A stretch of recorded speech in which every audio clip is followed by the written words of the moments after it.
주기 위해서 로사리아 수녀님께서 오셨는데요. 이 로사리아 수녀님의 회 이름이 세계 파티마 사도직 수녀회입니다. 이 파티마 사도직, 이것은 우리나라에서 생긴 수도회입니다. 하 안토니오 신부님이라고 나이 드신 분들은 좀 아시겠습니다만은, 하 안토니오 신부님께서 이 파티마의 그 메시지를 전하기 위해서 그렇게 노력하신 분이신데, 그분의 그 영성으로 탄생한 수도회입니다. 자, 로사리아 수녀님께서 특별히 우리가 이 봉헌은 이 수도회의 영성이기도 합니다. 자, 그래서 영성의 심장부에서 오신 로사리아 수녀님 모시고 첫 번째 강의를 듣도록 하겠습니다. 뜨거운 박수로 환영해 주십시오.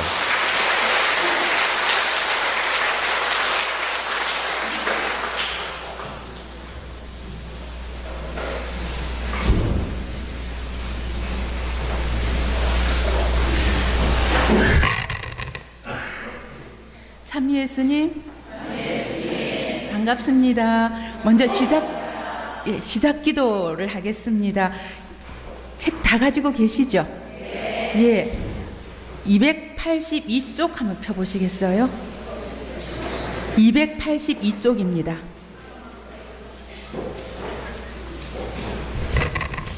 바다의 별이라는 기도문이 있어요. 찾으셨나요? 예. 시작 기도로 우리 함께 합송하시겠습니다. 성부와 성자와 성령의 이름으로. 아멘. 바다의 별이요,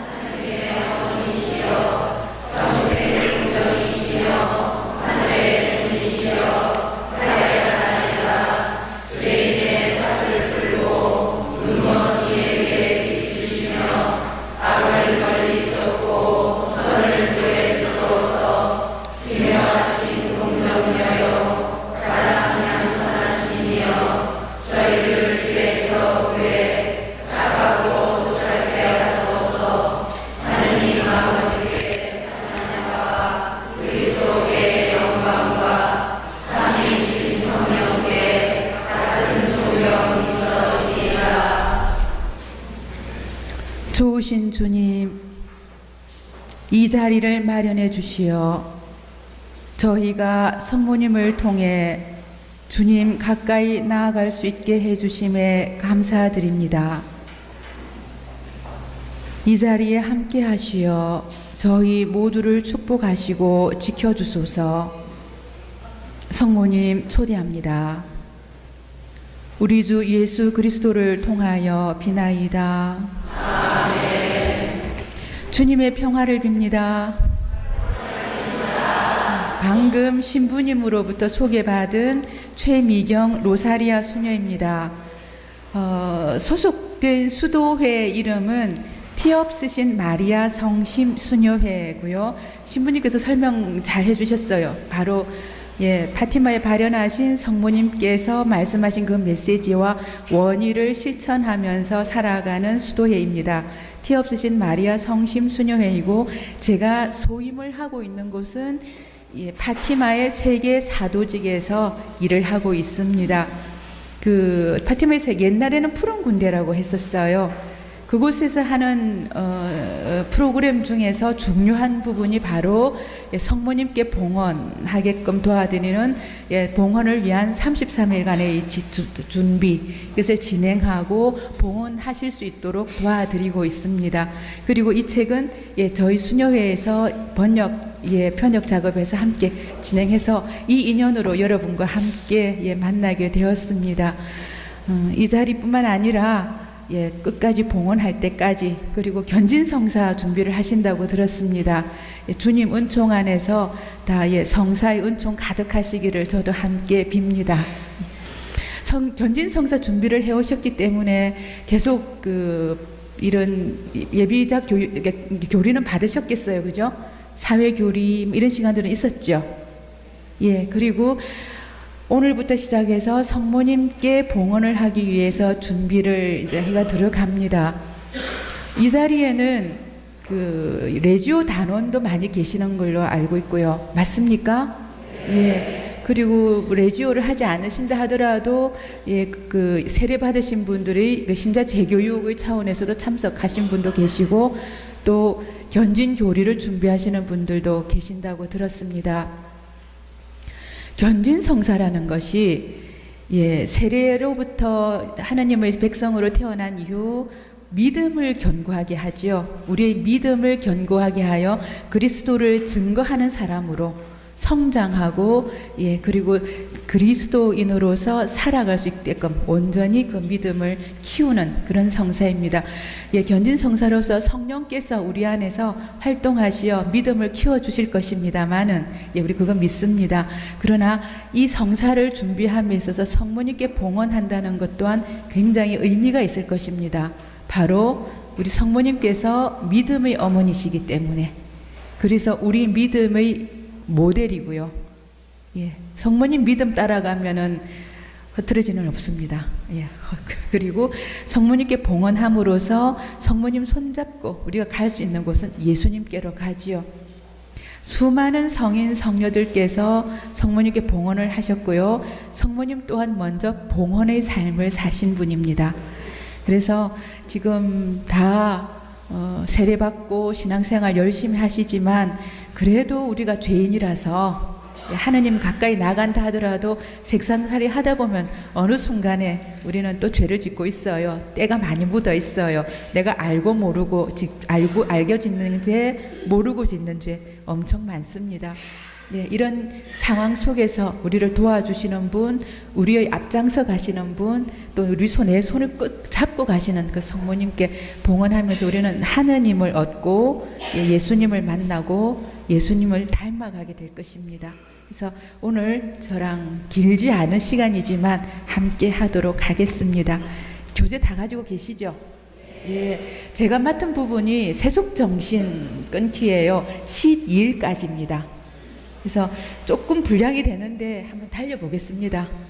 예, 쉬는 시간 없이 좀 쉬게 되면 좀 긴장이 풀리고 좀 끊어질 것 같아요. 그래서 쉬는 시간 없이 너무 늦지 않도록 제가 끝내도록 하겠습니다. 봉헌한다는 게 무엇일까요? 우리 미사 때마다 봉헌해요, 그죠? 예물 봉헌을 합니다. 우선 드리는 거죠. 하느님께 드립니다. 근데 나를 봉헌해요. 우리가 해야 될 것은 나를 하느님께 봉헌합니다.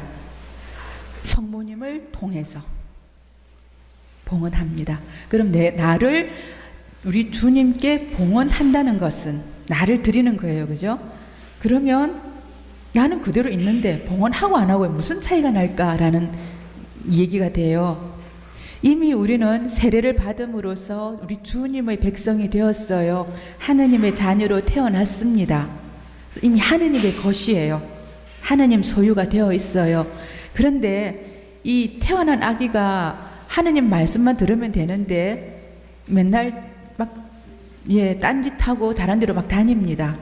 그죠? 예, 성모님께 봉헌함으로써 우리는 성모님 품 안에서 다시 하느님께로 나아갈 길을 찾게 됩니다. 자, 봉헌한다는 것은 나를 내어드린다. 그리고 동시에 나를 내어드린 그 자리에 우리 하느님을 받아들이는 것. 내어드리고 받아들이는 것. 동시작업이죠. 나를 우리 주님께 드린다 하는 것은요, 내가 하느님께로부터 왔기 때문입니다. 그 시작점이 내가 뚝 떨어진 것도 아니고요. 그냥 훅 바람처럼 만들어진 것도 아니고요. 나의 근거가 우리 주님께 있다라는 거죠. 아담과 하와가 흙으로 주님께서 빚으셔서 당신 입김으로 생명을 받았어요. 우리 또한 흙으로 돌아갈 몸입니다만 주님께서 지으시고 당신 생명의 숨결을 우리에게 주셨기 때문에 나는 하느님으로부터 왔기 때문에 그래서 하느님 것이에요. 애초부터. 나를 드리는 것은 그 근거가 하느님 것이고 때문에 나의 주인이 하느님이시라는 것. 그것 인정하자는 거죠. 세상은요, 하느님은 없다고 합니다. 이제 하느님은 죽었다고 해요. 그리고 세상의 주인은 바로 사람이라고 합니다. 그리고 그게 온통 팽배되어 있어요. 나는 하느님을 믿는다라고 하면서도 세상 속에서 같이 휩쓸려 살고 있어요. 그 안에서 내가 눈 좀 크게 뜨고 정신 좀 똑바로 챙기고, 그럼 나는 세상의 주인인가, 세상이 나의 주인인가 의문 한번 품어보고, 나의 주인은 우리 주님이시다라는 것 다시 한번 인정하는 거죠. 그리고 인정만 할 것이 아니라 내 인생의 주도권이 하느님께서 쥐고 계신다는 것 인정하십니까? 내 인생의 주인은 내가 아닙니다. 내 인생은 내 것이 아닙니다. 내 인생은 주님 것이에요. 그러면 사는 게 완전 달라지죠. 그래서 내가 참으로 원해야 되고요. 봉헌한다는 것은. 그리고 내 마음을 두어야 됩니다. 주님께. 어떤 시기가 되어서 아니면 기회가 되어서 또 여러 가지 프로그램 중에서 이게 잡혀있기 때문에 나쁘지 않기 때문에 또 누가 해라 한다 해서 한번 해볼까. 동기는 되는데요. 그게 동기는 되는데 그 동기가 가볍게 시작된 동기라면 아니면 그냥 소극적으로 시작된 동기라면 조금 적극적으로 바꾸시는 게 좋을 것 같습니다. 내가 원하고 내 마음의 중심을 다시 하나님께로 두겠노라. 그렇게 한번 작정을 하시고, 그리고 봉헌을 준비를 시작을 하고 봉헌식을 하고요. 나를 드립니고 그 봉헌의 표지를 받을 때 나는 새롭게 태어납니다. 세례때의 은총으로 다시 태어나게 됩니다. 이게 봉헌의 효과가 돼요. 나는 봉헌할 때나 안 할 때는 달라진 거 없습니다. 어제의 모습 그대로 오늘 그대로 가지고 있고요. 오늘 내 사는 모습이 내일 그대로 그 꼴이 그대로일 수 있어요. 아픈 사람은 여전히 좀 더 아플 수 있고, 좀 잘 안 풀리는 일은 그대로 안 풀릴 수도 있고, 그리고 감사할 일이 있으면 그냥 우리는 감사히 살아갈 수 있는데, 현실적으로는 많이 달라진 게 없다 하더라도 내 영혼은 그렇지가 않아요. 내 인생의 주인은 주님이시고 나는 온전히 우리 주님께 나를 내어드리고 주님으로 나를 채우겠습니다 라고 봉헌을 바라면, 그때 우리 주님은 나를 당신의 것으로 받아들임, 즉 구원의 길로 열리게 되는 거죠. 은총의 상태가 완전히 회복됩니다. 영혼은 완전히 다른 차원이 돼요. 그 시작을 할 것입니다. 33일 동안 진행될 것입니다. 이전에 이 33일간의 준비책으로 봉헌 준비를 하신 적 있으신가요? 하신 분 있으면 손 한번 들어보시겠어요? 아무도 없네요. 그러면 더더욱은다는 의미 있는 일이 되겠습니다. 자, 내가 원해서 좀 더 적극적으로 나를 내어드린 봉헌은 나의 봉헌을 받아들여 주시는 우리 주님, 또 성모님을 통해서 가기 때문에 1차적으로 우리 성모님 그 마음을 한번 생각해 보십시오. 나의 봉헌을 지켜보시고 받아들여 주시는 분은 얼마나 기쁘겠습니까? 잃었던 양을 찾은 것이고요. 떠났던 작은 아들이 돌아온 거랑 같죠. 그렇게 나를 받아들여 주시는 분의 기쁨을 내가 다시 기뻐하면서 봉헌하는 거. 그래서 이 준비는 기쁘게 하시고요. 그리고 하루하루 내가 새로워져 가고 있다. 내 영혼이 새로워져 가고 있다라는 그 마음을 간직하신 채 준비하시면 되겠습니다. 자, 우리가 성모님께 봉헌을 해요. 예수님께 바로 봉헌하면 될 텐데 왜 성모님을 거쳐갑니까? 라는 질문을 듣습니다.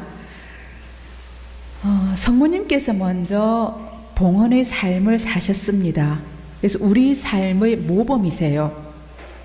그리고 성모님을 가만히 이렇게 생각을 해보면, 곰곰이 바라보면은 성모님 당신 것 위해서 뭘 한 것 없습니다. 성모님은 당신 옷 지어 입으신다고 어디 저축하신 것도 없고요. 부동산 마련하신 것도 없고요. 크게 목소리 내서 주장하신 것도 없고요. 없습니다. 성경 어디를 뒤져봐도 당신의 뜻을 펼치기 위해서 뒤에 작업한 것도 없어요. 성모님을 바라볼수록 더 깊이 느낄수록 더 자세히 알아갈수록 성모님께는 하느님만 계십니다. 성부 하느님, 성자 하느님, 성령 하느님. 이 하느님만 발견할 수 있어요. 성모님 안에서. 그래서 성모님께 다가갑니다. 우리가 성모님께 가까이 갈수록, 성모님과 더 친밀해질수록 우리는 하느님을 받아요. 하느님을 얻게 된다는 거죠. 예수님은 우리의 구원자이시고 우리의 구원을 위해서 당신 목숨을 바치셨고, 그렇지만 우리는 예수님과는 거리가 좀 멀죠. 왜냐하면 참으로 사람이셨지만 또한 하느님이셨거든요. 죄를 짓고 있는 나 인간과 하느님과는 그 거리가 너무 멀어요. 차이가 너무 많이 져요. 한 번에 뛰어넘기가 너무 힘들어요. 못 알아듣습니다. 근데 성모님은 똑같은 인간입니다. 여인이었고요, 어머니였고요, 그리고 사람이 가지는 정서와 감정을 똑같이 가지고 계셨습니다. 그래서 성모님은 당신 아드님을 품어 안으시면서 가졌던 그 마음과 아드님과 함께 같이 살아가면서 가졌던 그 상황들은 우리 인간이 가지고 있는 거랑 똑같이 겪어가신 거죠. 그래서 성모님께 다가가기가 좀 더 가깝습니다. 그리고 쉬워요. 어떤 마음이셨을까? 어떻게 하셨을까? 생각해보면 우리가 금방 알아들을 수가 있습니다. 해서 성모님께 다가가요. 그리고 성모님과 손을 딱 잡고 성모님은 우리를 예수님께로 다가갑니다. 해서 봉헌을 위한 33일간의 준비의 주제는 성모님을 통하여 그리스도께로가 됩니다. 성모님 가까이 갈수록 예수님 가까이 다가가게 되기 때문입니다. 자, 그렇다 하더라도 우리는 성모님을 바라보는 이유가 좀 있죠. 우선 성모님은 사람으로서는 하느님께로부터 가장 큰 은혜를 받으신 분이세요. 특은을 받으신 분이에요. 즉 하느님의 어머니가 되시는 은총을 받으셨죠. 그리고 두 번째는 하느님의 어머니로서 당신 하느님 은총 안에 계시지만 당신 그 은총으로 이제는 우리에게 주님의 은총을 나누어 주십니다. 우리의 어머니시기도 하다는 것. 성모님 생애를 이 과정 안에서 성모님 알기가 한 일주일간 진행이 될 것입니다. 좀 더 자세히 하시겠지만 성모님을 삶을 곰곰이 보면은 사람이 가질 수 있는 모진 고통이란 고통을 사실 다 받으셨어요. 예쁠 때, 가장 예쁠 때 처녀가 아기를 가졌어요. 돌 맞아 죽을 상황입니다. 그죠? 그런데 하느님 당신 뜻대로 하십시오라고 당신을 봉헌하셨습니다. 저 계산 잘못했어요. 저 무서워요. 물립시다. 그랬으면 우리는 달라지죠. 완전 다릅니다. 성모님께서 바라셨던 봉헌, 주님 당신 뜻이 이루어지기를 바랍니다. 저는 당신의 종으로 당신 뜻을 따라 살겠습니다라는 그 말씀으로 사실은 우리의 운명이 바뀌었어요. 믿음의 어머니, 믿으셔서 행복하신 분이셨지만 동시에 당신이 성모님을 믿으셨기에 우리가 행복해지는 겁니다. 우리 구원의 문이 열렸기 때문이죠.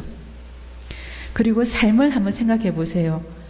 아기 키울 때 그리고 과부가 됐어요. 그리고 믿고 같이 살던 예수님은 젊어서 집을 나가버립니다. 이제 독신으로 있다가 집을 나가버립니다. 떠도는 소문이 흉흉했어요. 정신병자라는 말도 들리고 마귀 들렸다는 말도 들리고 아주 흉흉한 소문도 들립니다. 급기야는 사형 선고를 받은 사형수가 되죠. 천사가 처음 성모님께 와서 약속을 드렸을 때는 평화의 왕이라고 말씀을 합니다. 이 세상의 왕이 될 거라는 거죠. 그런데 현실적으로 드러난 것은 사형수로 나무에 매달립니다. 믿음이 없었으면 그게 거짓일 거라고 무너졌을 거예요. 당신 믿음으로 견뎌내셨죠. 끝까지 예수님과 함께 가십니다.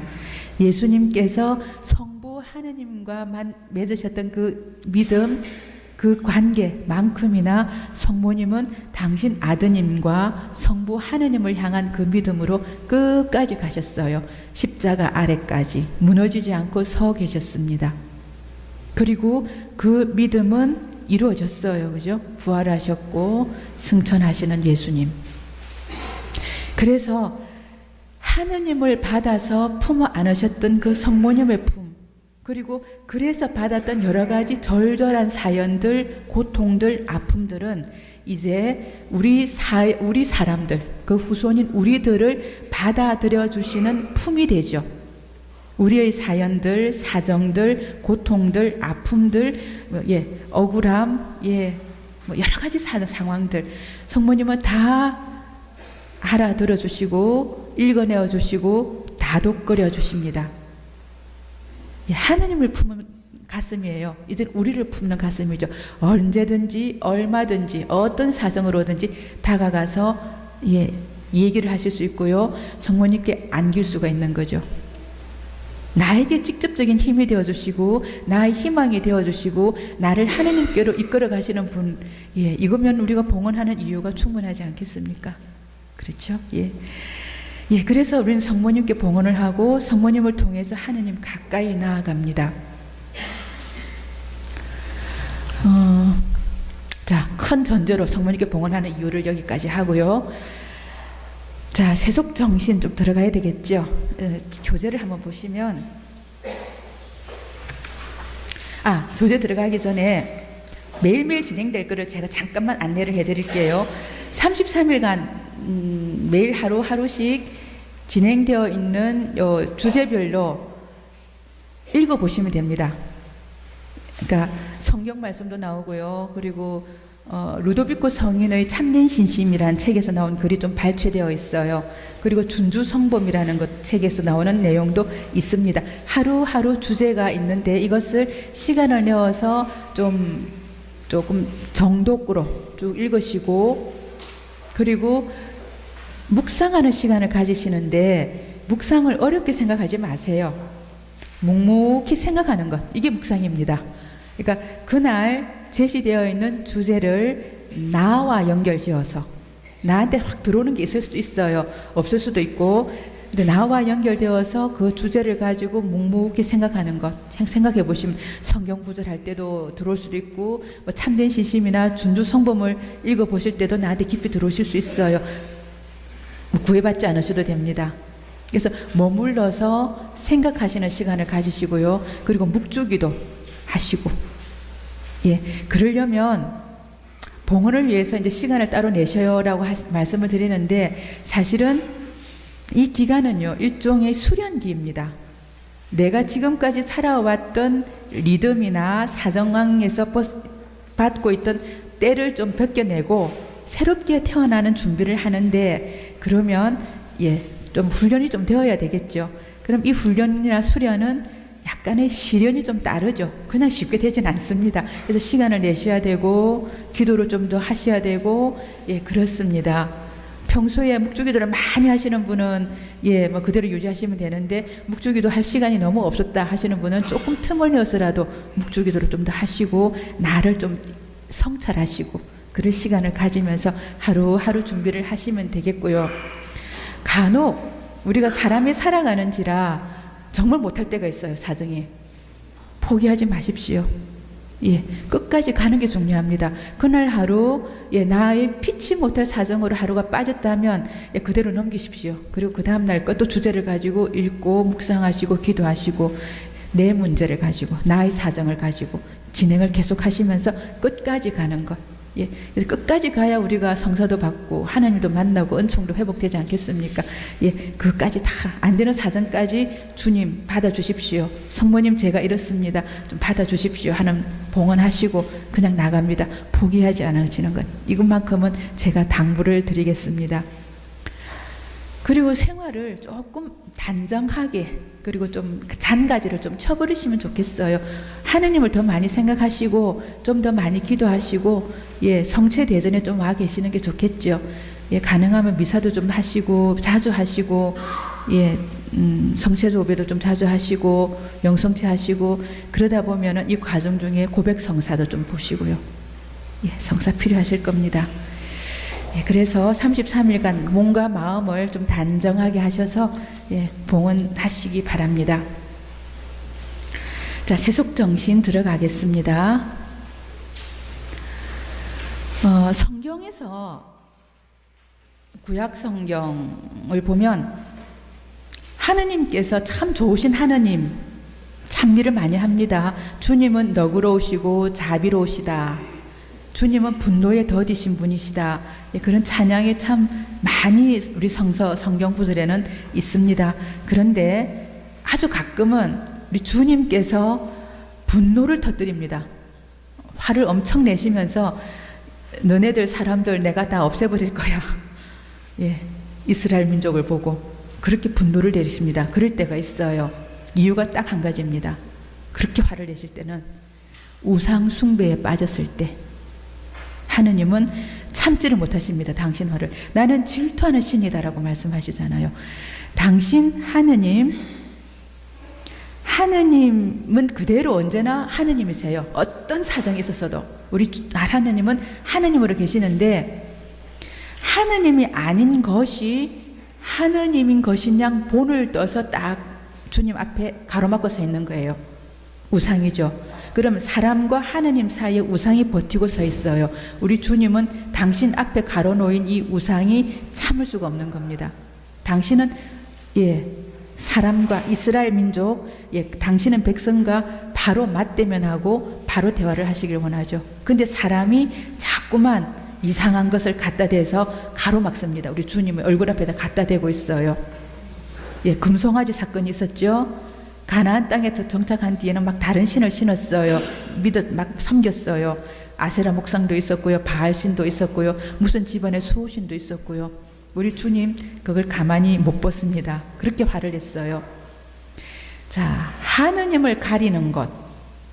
우리가 믿음을 가지고 우리 주님을 믿고 그 믿음 안에서 주님 목소리에 주님 뜻에 따르며 살려고 하는 이 상황에서 이 믿음의 생활 안에서 하느님을 가리고자 하는 의식, 하느님을 가리는 욕망, 하나님께 나아가는 것을 방해하는 모든 것. 성경에는 그걸 우상이라 표현을 하고요. 그것을 우리는 지금 세속정신이라 할 수가 있습니다.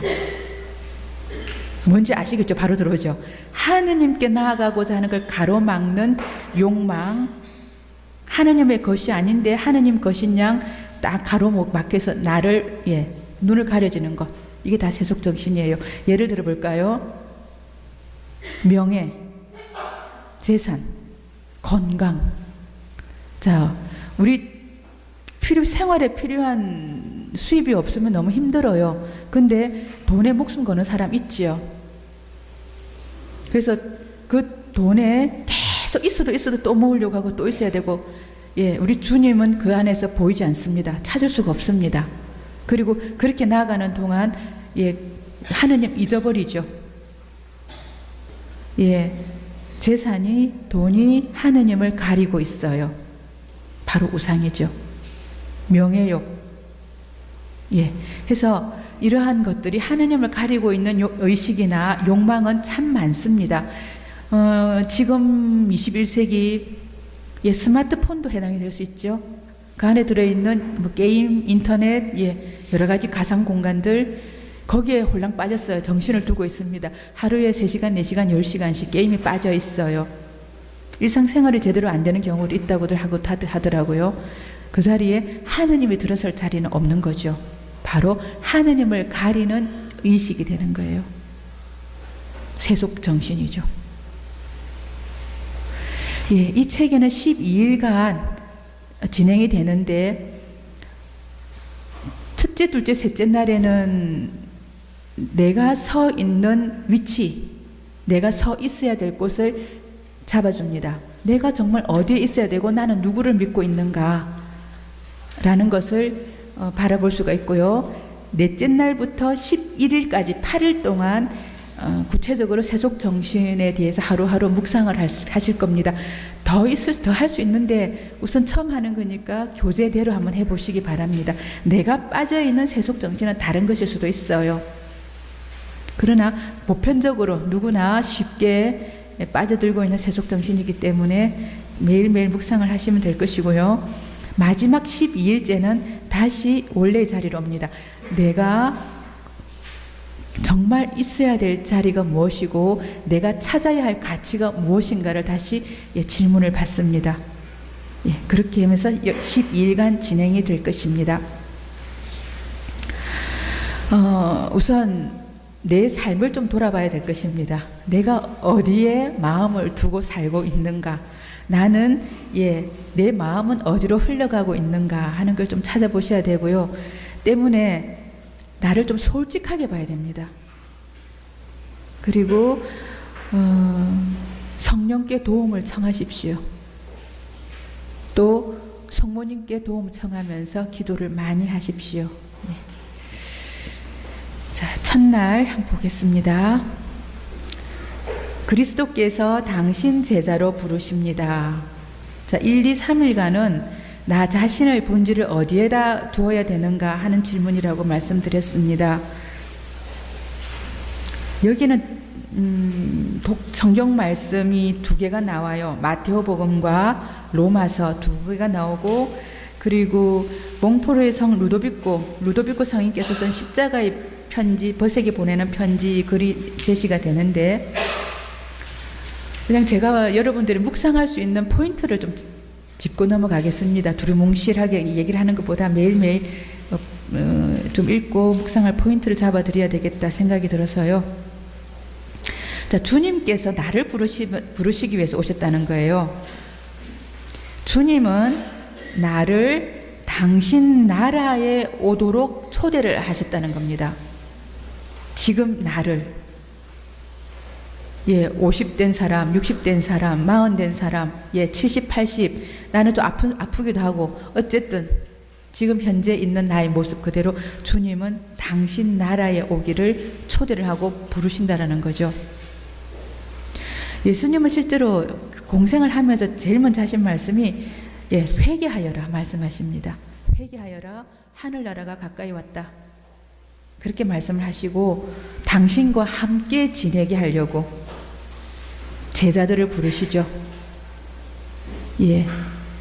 그리고 당신은 이 말씀을 주십니다. 진복 8단. 참 행복은 어떤 것인지를 말씀을 해 주십니다. 교재에 제시된 내용이에요. 마태복음 5장 1절에서 12절까지 첫날에 이제 제시가 되죠. 여러분들 교재 23쪽에 있습니다. 자, 하느님의 눈에 들고 하느님의 뜻으로 사는 사람은 바로 하느님 나라에 살 것이다 라는 내용이죠. 해서 참 행복에 제시되어 있는 하늘나라, 마음이 가난한 사람들은 행복하다, 하늘나라가 그들의 것이다 하죠. 하늘나라, 하느님의 위로, 또 땅을 받을 것이고 만족할 것이라는 말씀도 하시고요. 하느님의 자녀가 될 것이라는 말씀을 하십니다. 이때 그렇게 해 주시는 분은 하느님이죠. 해서 참 행복을 주시는 분은 하느님이시고 참 행복의 주인공이 바로 하느님이시라는 거죠. 따라서 우리는 하느님의 뜻을 실천하고 하느님의 백성에 속하기 위해서 뭔가 기여를 해야 돼요. 몫을 해야 되는 겁니다. 그렇게 되도록, 그렇게 하도록 우리는 부르심을 받은 거예요. 하늘나라에 들기 위해서 뭔가 몫을 해야 된다는 것. 그것은 이 지상에서는 얻을 수 없는 것들일 수 있지요. 하늘에 쌓아 올림으로써 얻을 수 있는 보화, 그 쌓아 올림, 그 보화로서 우리는 하늘나라를 받을 것이고요, 주님의 자녀가 될 것이고요, 위로도 받을 것입니다. 주님을 따름으로써 그것이 가능하지요. 교재에 그대로 나옵니다. 그죠? 십자가의 벗들에게 보낸 편지 속에서 루도비코 성인께서 좀 해설을 해주시고 계십니다. 그리스도를 따른다는 것이 무엇인가? 마태복음에서는 제시되어 있습니다. 자신을 버리고 제 십자가를 쥐고 나를 따라야 한다. 그렇게 말씀을 하시죠. 자신을 버린다라는 것은 나를, 내 유익을 내가 원하는 것을, 나의 이기심을 포기한다라는 거죠. 자신을 버리는 것. 내가 원하는 바가 하나님 것이 아니라면 더더군다나 나의 유익함을 포기하겠다라는 것이고요. 십자가를 지고, 제가 여기 와서 화장실을 갔었어요. 붙어 있더라고요. 십자가를 지고 오셔야 됩니다. 예, 십자가를 지고, 예, 바로 내 현실의 삶, 그 삶의 무게를 받아들이고, 그래서 나에게 주어진 그 삶의 몫을 수행하겠다는 거죠. 여기 계시는 분들은 여러 가지 상황들이 있을 거예요. 그죠? 집에 아주 큰 병을 앓고 계시는 분이 계실 수도 있고, 아니면 내가 많이 좀 아픈 분도 계실 거고요. 경제적인 상황이 어려운 분도 계실 거고요. 직업적인 문제가 있는 분도 계실 거고, 아니면 자녀 관계, 부부 관계, 고부 관계, 가족 관계, 여러 가지 사정들이 있을 거예요. 그러한 내 사정이나 내 여건 안에서 나에게 주어진 삶의 몫입니다. 그것을 기꺼이 받아들이고 그 일을 수행하겠다는 것, 이게 십자가를 진다는 거죠. 그리고 내 행동, 그리고 내 자리에, 예, 어머니로서, 며느리로서, 아니면 어쨌든 직장인으로서 내 자리에 대한 책임을 지겠다는 것, 이게 십자가를 진다는 거죠. 지극히 현실입니다. 생각하는 거로, 아니면 입에만 있는 얘기가 아니에요. 현실입니다. 신앙생활은 현실입니다. 예. 예수님은 우리 삶의 고통, 삶의 무게를 가볍게 해주겠다는 말씀 안 하셨어요. 그런 말 하신 적은 없습니다. 주님은 함께 있겠노라고 말씀하셨어요. 어떤 상황이든지 너와 함께 있겠다라고 얘기를 하셨어요. 그래서 나와 함께 가주시는 우리 주님, 그것을 믿는 거죠. 나는 십자가를 지고, 예, 내 삶의 무게를 그대로 받아들이고 수행하면서 갑니다. 그래서 착하게 사는 것 중요한데, 착하게 사는 것만으로는 좀 부족해요. 하나님 안에서 깨어 살아야 한다는 것, 이거죠. 지금 견진성사 준비하시는 분 여기 많이 계시죠? 하나님 안에서 내 마음이 굳어 있다면, 예, 아무것도 안 되는 거죠. 하나님께 열려 있어야 되고, 그래서 하나님을 받아들여야 되고, 하나님의 뜻에 내가 깨어 있어야 된다라는 것. 그게 우리 주님의 부르심에 내가 듣게 되는 거고요. 그 부르심에 따라 살게 되는 겁니다.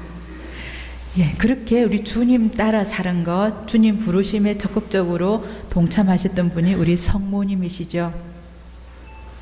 이날은, 첫째 날은요, 내가 참으로 행복하기를 바라시는 우리 하느님,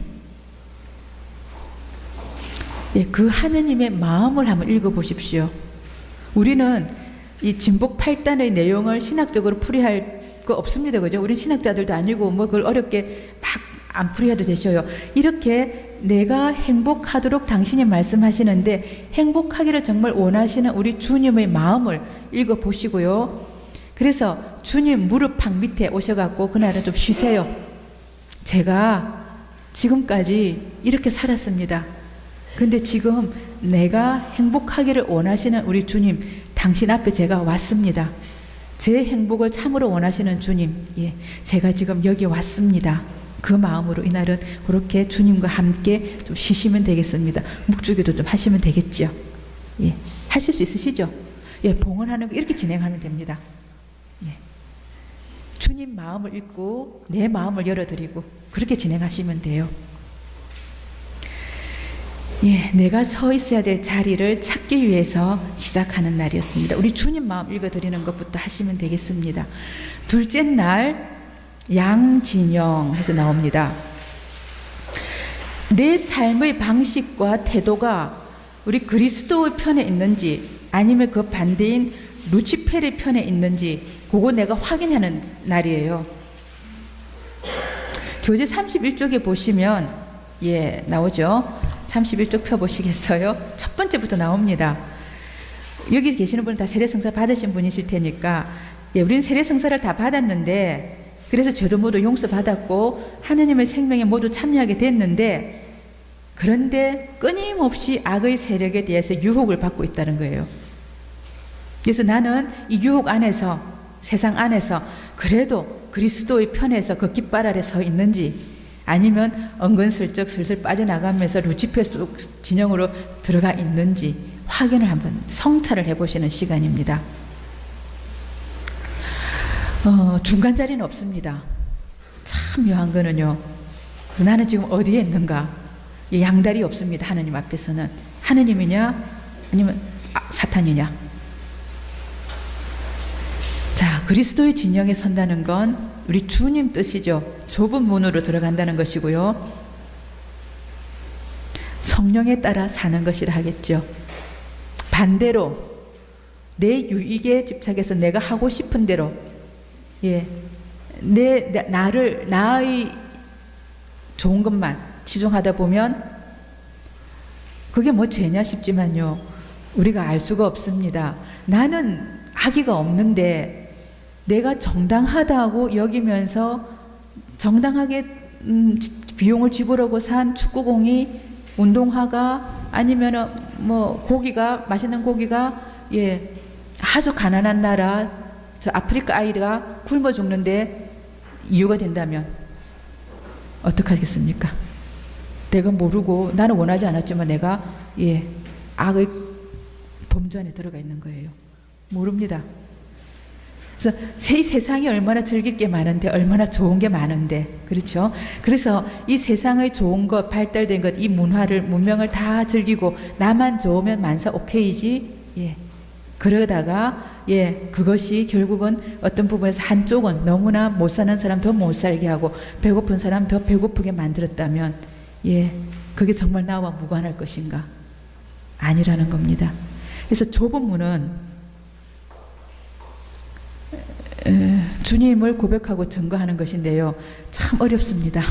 이게 제가 가까이 제가 이제 부산에서 생활하고 제가 일하는 곳에는 봉사자들이 많으셔요. 한 50명 되는데 같이 일을 하는데, 이분도 열심히 사시는 분이에요. 작은 그 밀면집을 운영하면서 생활해요. 결코 많이 부유하신 분은 아니죠. 자그마한 밀면집을 운영하고 사는데, 봉사도 하고 성모님 사랑하고, 그래서 좀 더 깨어있는 마음으로 예수님께 좀 좋은 마음 비춰드리려고 첫날 하루 첫 수입은 예수님 몫으로 딱 빼놓겠다고 약속을 했대요. 저금통 하나 갖다 놓고, 돼지 저금통 하나 갖다 놓고 밀면 한 그릇 5,000원을 해요. 하루 첫 손님이 처음 주고 간 그 수입은 이거는 주님 것이야라고 통 안에 넣었는데, 한 그릇 드시고 간 사람이 5,000원은 별 무리 없이 저금통 안에 넣을 수 있었는데, 한 번에 첫 손님이 10그릇을 주문을 했답니다. 그리고 5만 원이에요. 갈등이 생기더래요. 그리고 동시에 한 팀은 2사람이 들어왔고 한 팀은 7명이 들어왔어요. 어느 팀을 할까 갈등이 생기더래요. 사람 마음이 그렇습니다. 주님 앞에서 내가 좁은 문으로 들어가는 것, 올바르게 쓰는 것, 작은 데서는 내가 문제가 아닌데 그게 만약 큰 상황이 되면, 보다 많은 희생을 요하게 되면 우리가 어떻게 하겠느냐는 거죠. 내 마음을 한번 살펴보는 거죠. 그래서 이날은 내가 주로 서 있는 자리가 어디였던가, 그걸 한번 반성해 보시기 바랍니다. 예수님 가까이 있었는가, 아니면 루치펠 가까이 있었는가? 우리가 몰라서 못 사는 거 아니에요. 알면서도 그렇게 그냥 흘러갑니다. 해서 이렇게 흘러가는 마음을 내가 어떻게 잡을까, 나는 어떤 마음으로 다시 서야 될까라는 걸 한번 반성하는 자리가 둘째 날이 되겠습니다. 양균형. 다시 드리지만 우리 하느님께는 양다리 걸치는 거 없습니다. 그래서 셋째 날에는 결정해라는 거죠. 결단이 나옵니다. 내가 그리스도의 진영에 소속되겠다라는 결단.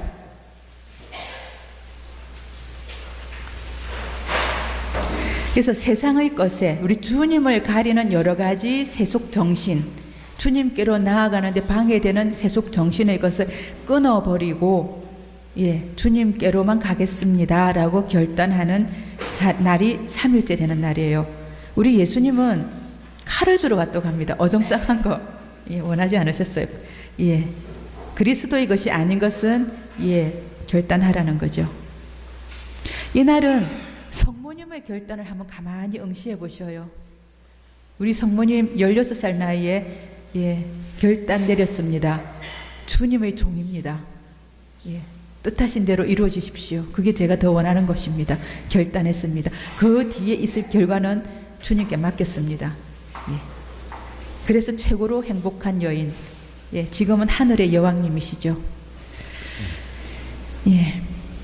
내가 어디에 있어야 하는지, 그리고 나의 본바탕이 무엇인지, 어디서부터 왔는지를 묵상하는 날, 첫째 날, 둘째 날, 셋째 날. 그래서 출발선을 분명히 하면요, 내가 가야 될 목표가 분명해지죠. 그래서 세속 정신을 묵상하는 이 이유는요, 내가 바로 그리스도께로 돌아가기 위함입니다. 그래서 내 출발선을 아시고요, 내가 주님께 결단을 내리면서 내 목표가 무엇인가를 분명히 하시면, 자, 그동안 그러면 주님을 가리고 있던 세속 정신, 내가 어느 점점에 있었는지 좌표가 탁탁 점을 찍을 수 있잖아요. 그래서 넷째 날부터 본격적으로 시작을 합니다. 넷째 날 권력과 명예 나오죠. 권력이란 다 아시죠? 남을 지배하고 복종시키고자 하는 힘이에요. 힘을 쓰려고 하는 겁니다. 그것도 사람한테. 사람을 내 밑에 놓으려고. 그래서 좀 강제적인 힘을 쓰려고 하는 것. 지배하고자 하는 힘. 이게 권력이죠.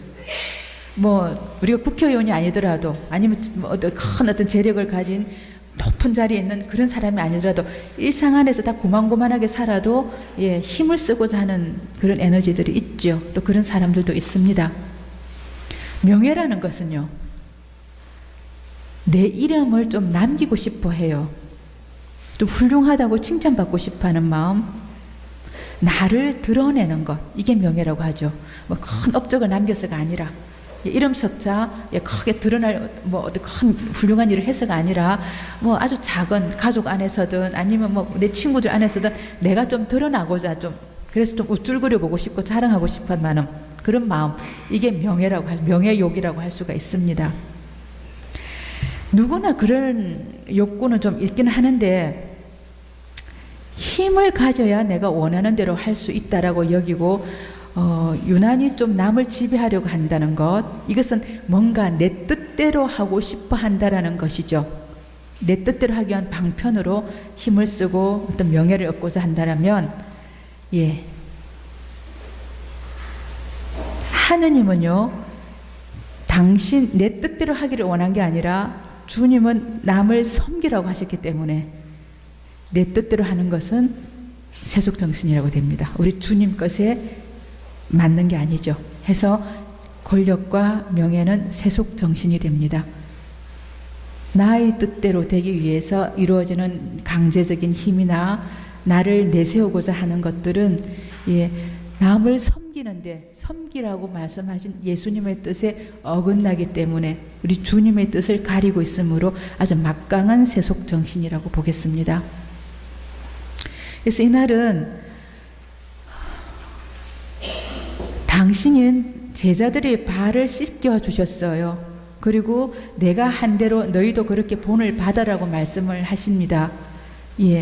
그래서 예수님께서 당신 제자한테 발을 씻겨 주시는 그 모습과 대비된 나, 얼마나 힘을 많이 쓰고 싶어 하는지 그걸 한번 살펴보십시오. 가족 안에서, 아니면 어떤 단체 안에서, 아니면 직장 안에서, 아니면 친구들 안에서라도 관계 안에서 힘을 쓰고 싶어 한다면,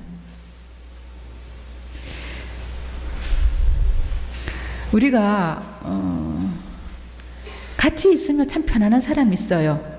좀 피어나게 해주는 사람이 있어요. 그죠? 옆 사람이 좀 피어나게 하고 있는 그 사람이 좀 클 수 있도록 받쳐주는 사람들이 있어요. 그것은 오히려 참 늘 편안하고 부드러워요. 그런데 반대로 굉장히 열심히 신앙생활하고 성당 열심히 오고 활동 많이 하고 기도 많이 하는데 뭔가 가까이 사람이 없는 사람들도 좀 있습니다. 살펴보십시오. 어떤 부분에서 다른지. 열심히 기도하고 열심히 활동하고 또 뭔가 열심히 노력하는데 이것이 주님 뜻이었는지 내 뜻이었는지, 그죠? 나를 내세우기 위한 방편이었다면 반성해야 됩니다. 하느님 영광이었다면 예, 다른 문제가 되죠. 예. 그래서 우리 그리스도께서 가졌던 그 섬김의 본 왕직이죠. 그것을 따라서 나는 그 얼마만큼 가까이 가 있는지 아니면 멀어져 있는지 반성해 보시는 날 가지시기 바랍니다. 우리는 예수님을 따라 살기 위해서 예, 믿음을 가졌어요. 예수님 따르겠다라고 약속을 했어요. 그래서 세례를 받은 분들이고 이제 견진 준비합니다. 온전히 나의 믿음으로 예수님을 증거하겠습니다. 이런 게 견진이잖아요. 우리 믿음을 견고하게 하겠다는 거. 근데 내 힘을 쓰려고 하면 안 되잖아요. 그래서 그날 성찰하시기 바랍니다. 다섯째 날 우상화된 유곡입니다. 옛날에는 몸이 원수라고 여겼습니다. 구교 구교의 그 교리서에 예. 그래서 몸을 원수라 여겨서 학대했어요. 옛날에 중세 때 수도원에서도 우리 수도자들이 예, 몸에 막 우리 음욕이 생기면 뭐 채찍으로 막 때리고 예, 학대를 했습니다. 몸이 원수라는 거죠. 근데 지금은 몸이 우상화되었습니다. 몸이 하느님을 가리고 있어요. 우리 몸이. 우리 관심이 온통 우리 몸에 쏠려가 있다 보니까 예, 건강이라면은 뭐 온통 예, 바깥에 나가면 건강과 관련된 간판들이 엄청 많아요, 그죠? 무슨 헬스클럽도 많고요, 몸에 좋다는 건강식품도 있고요, 예, 그리고 피부 뭐 다 몸에 관련된 거죠. 피부 미용, 뭐 성형 엄청 많이 나옵니다. 그리고 다이어트 생산이 아주 번성하고 있다고 그러죠. 예, 그래서 몸과 몸에 관련한 사업이 아주 번창하고 예. 또 그와 관련해서 예쁘다, 섹시하다라는 말을 듣는 걸 아주 좋아합니다. 우리 문화가 그렇게 되었어요. 그래서 뭐 어떤 상황보다 예쁘다는 말을 듣고 싶어 하고요. 그래서 우리의 이런 관심이나 가치가 이렇게 몸에 쏠리다 보니까 몸으로 얻는 즐거움을 또 추구하게 되죠. 현실에 성적인 방종이 많은 것도 이런 맥락이라고 보죠. 관심이 몸에 집중되어 있기 때문에. 그 안에 하느님이 들어올 자리가 없는 것이죠. 문화도 그렇게 되어가고 있고요. 텔레비전, 뭐 드라마, 영화다, 그죠? 불륜에 관련된 것도 많고 그렇습니다. 그런데 예, 실제로 몸은 우상도 아니고요. 그리고 원수도 아닙니다. 우리 몸은 성령의 궁전이에요. 사도 바오로 사도께서 그렇게 말씀하셨죠. 고린도 1서 6장 12절에 나옵니다. 예. 우리 몸은 성령의 성전입니다.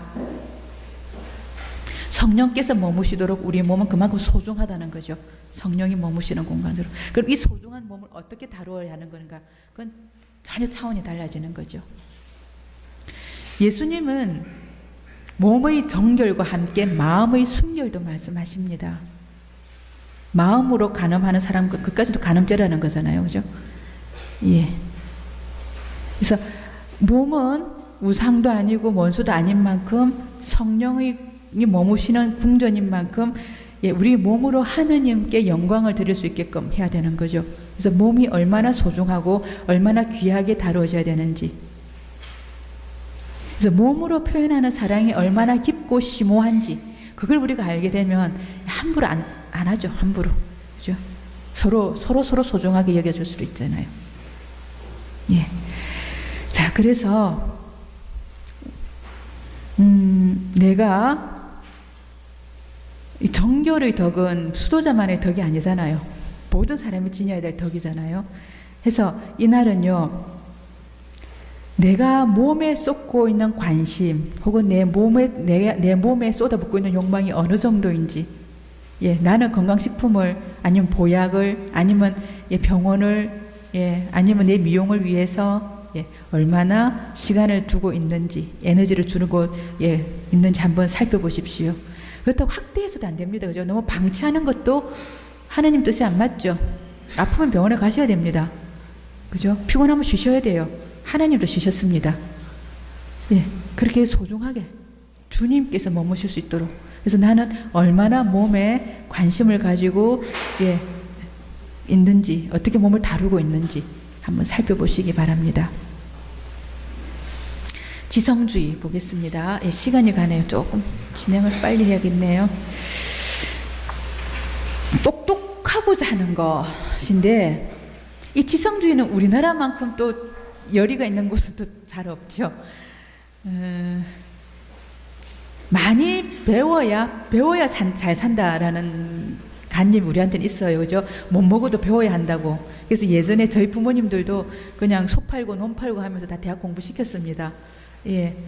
그렇게 공부시키고 좀 더 좀 많이 알아야 되고 좀 똑똑해야 그래야 좀 인간 사람 대접을 받는다라고 했어요.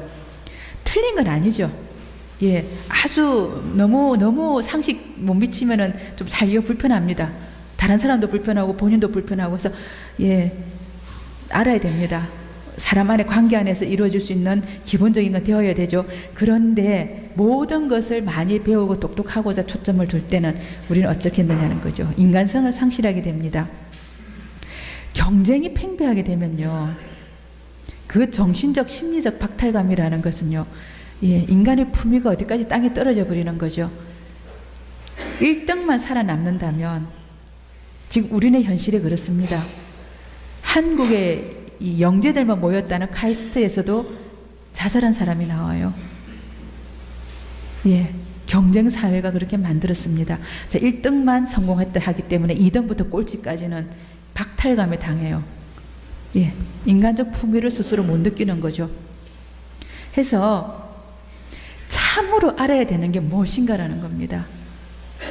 참으로 우리가 알아야 되는 것, 예, 인간적인 똑똑함, 많이 알아서 성공하겠다라고 그 에너지를 쏟는 것, 그렇게 진행을 하다 보니까 하나님 멀리 떨어져 있어요.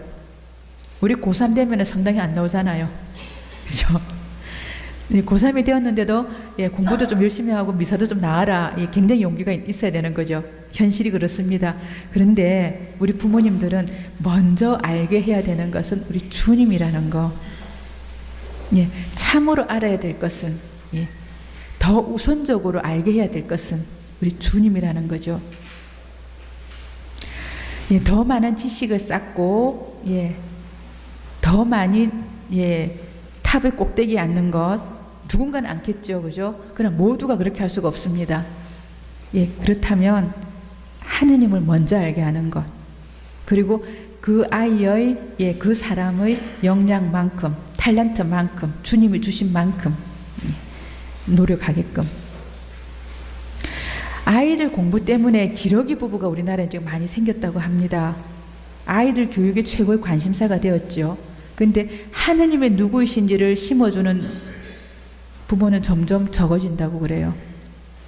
예, 이 와중에서, 예, 하느님은 약하고 어리석고 비천한 사람들을 먼저 선택하셨죠. 성모님께서 파티마에 오셨을 때도, 예, 글도 모르는 꼬마들한테 오셨습니다. 그때 만난 세 꼬마는 그 당시 글도 몰랐어요. 읽을 줄도 모르고 쓸 줄도 몰랐습니다. 12살이 된 루치아한테 성모님은 배워라 그랬어요. 글을 배워라. 그렇지만 하느님을 바로 알아들은 게 그 꼬마들이었거든요. 제일 먼저 하느님을 알게 하는 것, 이게 지혜라고 했습니다. 예, 그래서 왜 세상에서, 예, 하느님은 약하고 비천한, 그리고 천대받는 사람들을 먼저 선택하셨는지 한번 이날, 예, 물음표 하시면서 한번 곰곰이 생각해 보시기 바랍니다. 예, 지성주의. 자, 7일째 집단적 인간성. 페이지 70쪽입니다. 한번 펴보시겠어요? 70쪽. 69쪽부터 집단적 인간성 시작되는데 70쪽 보시면 넷째 줄 보면요. 사도 바오로의 서간입니다. 에페소서 말씀이 이루어지는 나오는데 여기에 세속 정신을 끊는 것에 대한 핵심이 제시되어 있습니다. 자, 넷째 줄 보시면 지난날의 생활 방식에 젖어 사람을 속이는 욕망으로 멸망해가는 옛 인간을 벗어버리고 여러분의 영과 마음이 새로워져서 진리의 의로움과 거룩함 속에서 하느님의 모습에 따라 창조된 새 인간을 입어야 합니다. 옛 인간을 벗고 새 인간을 입으십시오. 예. 자, 새 인간을 입기 위해서 예, 벗어내야 될 것, 털어버려야 될 것, 세속 정신이죠. 자, 집단성은요, 내가 세상의 물결에 얼마나 민감한가를 한번 보게 되는 겁니다. 내가 유행 따라 사는가?